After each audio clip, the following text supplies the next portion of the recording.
دیتا ساینس، علم داده ها، امروزه یکی از مهمترین دیسیپلین های علمی است که برگزار میشه. یه ترکیبی است از توانمندی های کامپیوتری، پروگرامینگ، دومین، استاتستیکس، متماتیکس، ماشین لرنینگ، خلاصه همه چی جزوشه.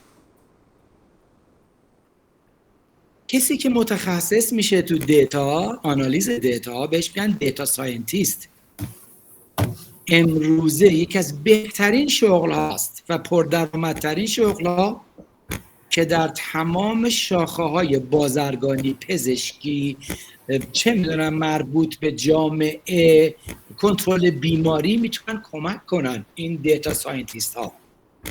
برای اینکه از داده های موجود بهترین تفسیر رو میکنن و میتونن برای افرادی که تصمیم ساز هستن، دیسیژن میکر هستند، بهترین ایده ها رو ایجاد کنن. من اینجا در اسلایدایی که فرستادم براتون کوتاه نوشتم که چقدر در حال رشد این رشته. اونایی که دیسیژن میکینگ میکنن، بخوان بیماری رو کنترل کنن، بخوان حفظ ژنوتیپ ها و گیاهان و جانوران انجام بدن، ویروس ها رو کنترل کنن، تمام این کارا با دیتا ماینینگ و کامپیوتیشن بیولوژی امکان پذیره.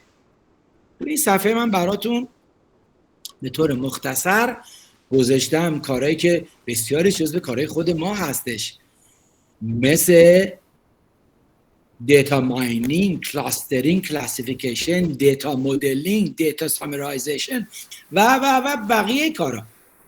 همه اینا جزو چیزایی است که ما داریم آغازش میکنیم. دیتا ساینس همینجور که این تصویر میبینید تو دنیای واقعی با ایجاد محاسبات، پیشبینی ها، آزمون فرضیه ها میتونه واقعا تمام شاخه ها رو کمک کنه. شما به این قسمت نگاه کنید که مرتبط با بیولوژی من گذاشتم این تصویر.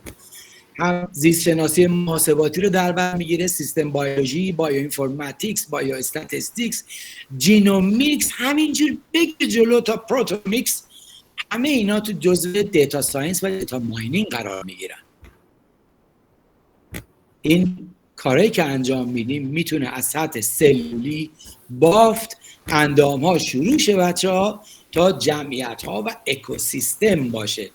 تمام اینا جزء کامپیوتیشنال بیولوژی است.